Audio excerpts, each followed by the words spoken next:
Bizim kənd Toğulca kəndi idi. Böyük bir 500-600 təsərrüfat idi. Hamı orada əkinçilik, maldarlıq, qoyunçuluq işlə məşğul olurdu.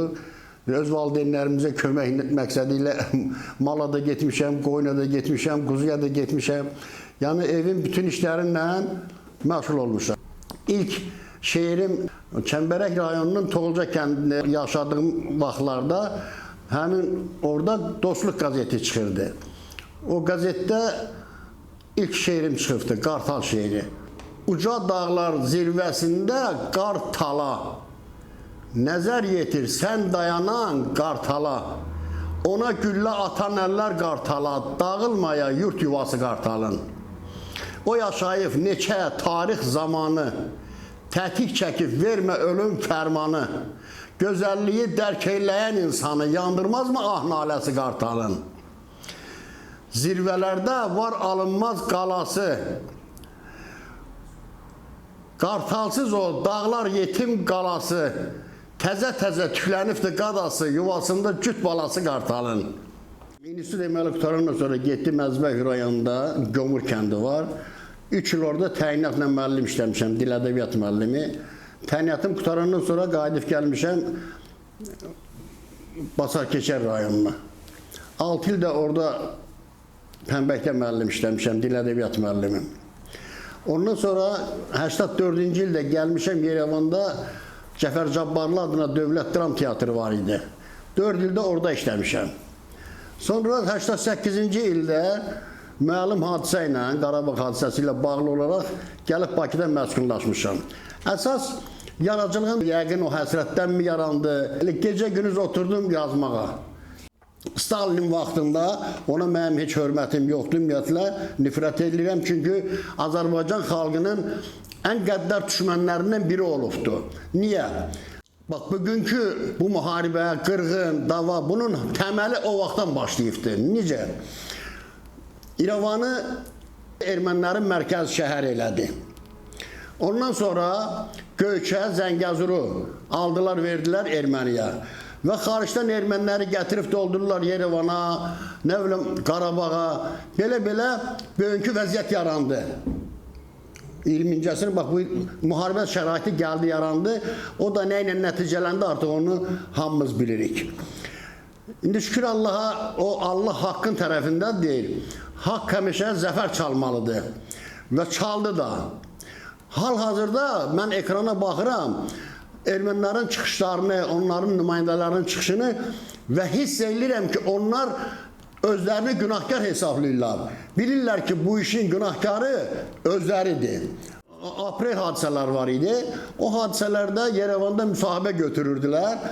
Bir gəlin dedi ki, axı bizim ordunun orada nə işi var ki, Qarabağ nə vaxtdan Ermənistan olubdu? Günah özümüzdədir. Axı onlar bizə nə eləmişdi ki, qovaladınız buradan? Onlar işləyirdi, çalışırdı, meyvə tərəvəzdi, pendirdi, yağdı, ətdi, hamısını o təsərrüfatla məşğul olan Azərbaycanlılar idi. Bir qadının sözü elə belə söz deyil, o ümumi xalq sözüdür. Eşidibdir neçələrindən və təkrar eləyir. Onların o Simonyanı özü deyirdi, qabaqki kimi ortaqlı bazarımız olmalıdır, bizim mallar Azərbaycanda satılmalıdır, onların malı bizim Ermənistanda satılmalıdır. Bu, belə də olmalıdır. Yəqin ki də belə olacaqdır. İndən belə nə onlar, nə də ki biz müharibə istəmirik. İnşallah su şəraitində qonşu dövlət kimi yaşayacağıq. Onların da bütün inkişafı hiss edirlər. Türkiyə, Azərbaycan yaxınlığından, qonşuluğundan irəli gələn bir şeydir. O rayonlar bir-bir alındıqca mən ruhlanırdım, şeirlərimi yazırdım. Həmin şeirlərin birini belə yazdım ki, gözün aydın Azərbaycan, cana gəldi gör neçə can, bax bir-birin öpüb qucan, ellərində kef damağa, gün doğubdu Qarabağa.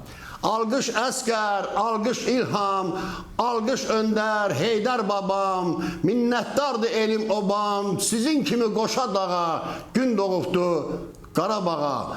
Buna vüsal, buna dövran, üzümüze güldü zaman, siz ebedi başkomandan, xalqımıza, bu torpağa, gün doğubdu Qarabağa. Şikəstəyə bax bəhbəhə, xarı bülbüldə cəhcəhə, əli şərab süz qədəhə, birgə vuraq bu sağlığa, gün doğubdu Qarabağa. Belə sevindirici şeirlərim çoxdur və mənim bu 10-cu kitabımdır.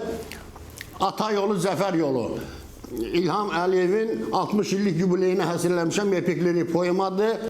Hələ qaçqın devrində arzum var idi mənim. Deyirdim, ilahi, öz gücünü göstər, bu ermənilərin haqsız işi bizim qələbə ilə nəticələnsin, ondan sonra mənə ömür də lazım deyil. Çin oldu, gördüm. Əminəm ki, qayıdıb öz vətənimi yenə görəcəm.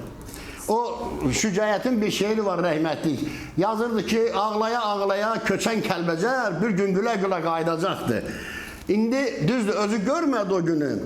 Ancaq mən əminəm ki, Göyçəni görəcəm. Mən də o mövzuda belə bir şeir yazıram. Çoxdur Göyçə haqqında şeirlərim. Zaman dönər, haqdan gələr alqışı. İlahidir çünki onun nəqqaşı. Yaraşığı, bərbəzəyi naxşı, silinməyən xoş həyatdır Göyçəmiz. Əhd peymanı, var ilqarı vəfası, itkin düşən neçə-neçə balası, övladların öz qoynuna alası, bir anadır, qol-qanaddır Göyçəmiz. Yaşadıqca qürbətdəki illəri, geç eylədim neçə-neçə elləri, gözəllikdə görünmədi bənzəri, bənzərsiz bir kainatdır Göyçəmiz. Şeir sənət ocağıdır o yerlər, sözün dedi iman, alı, ələskər, Toğulcalı, təbin varsa söz gələr, tükənməyən şeiriyyatdır Göyçəmiz. İnşallah mən görəcəm gedib Göyçəmizi.